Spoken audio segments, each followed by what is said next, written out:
Assalamualaikum warahmatullahi wabarakatuh. Di sini saya akan mengucapkan tugas pidato tentang tantangan Indonesia.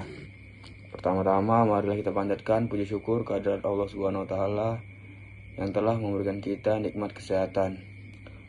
Tak lupa pula sholawat beserta salam kita curahkan kepada junjungan kita Nabi Muhammad SAW beserta keluarga dan para sahabatnya. Kita hidup di negara yang indah ini, Indonesia. Negara yang terdiri dari ribuan pulau, ratusan suku, dan berbagai bahasa. Kita memiliki kekayaan alam yang melimpah, dari Sabang sampai Merauke. Namun, di balik keindahan dan kekayaan itu, kita juga dihadapkan pada berbagai tantangan yang tidak ringan. Tantangan pertama yang kita hadapi adalah kemiskinan. Masih banyak warga kita yang hidup di bawah garis kemiskinan, yang belum dapat menikmati hasil pembangunan yang telah kita capai. Kita perlu meningkatkan upaya untuk mengurangi kemiskinan melalui program-program yang tepat sasaran dan berkelanjutan. Tantangan kedua adalah kesenjangan sosial. Kesenjangan antara kaya dan miskin, antara kota dan desa, antara Pulau Jawa dan luar Jawa. Kita perlu meningkatkan akses pendidikan, kesehatan, dan ekonomi bagi semua warga, tanpa memandang latar belakang dari lokasi geografis. Tantangan ketiga adalah perubahan iklim. Indonesia adalah salah satu yang paling rentan terhadap perubahan iklim, dengan dampak yang sangat besar pada lingkungan dan ekonomi kita. Kita perlu meningkatkan upaya kita untuk mengurangi emisi gas rumah kaca, melalui penggunaan energi terbarukan dan pengelolaan hutan yang berkelanjutan.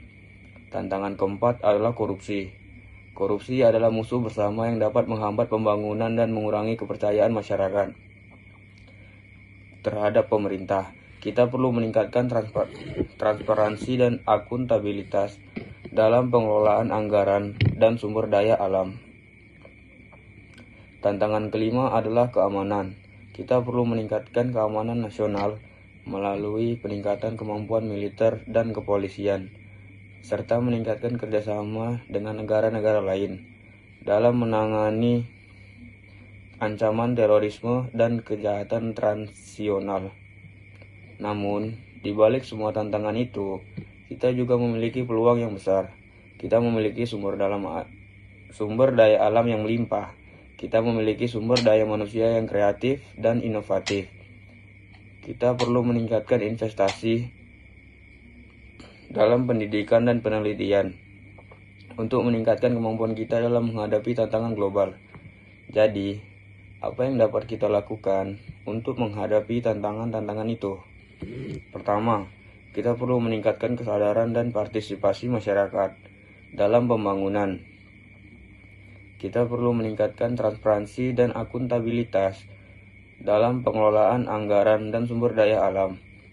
Kita perlu meningkatkan kemampuan kita dalam menghadapi perubahan iklim dan meningkatkan keamanan nasional. Kedua, kita perlu meningkatkan kerja sama antara pemerintah, swasta, dan masyarakat sipil. Kita perlu meningkatkan investasi dalam pendidikan dan penelitian untuk meningkatkan kemampuan kita dalam menghadapi tantangan global.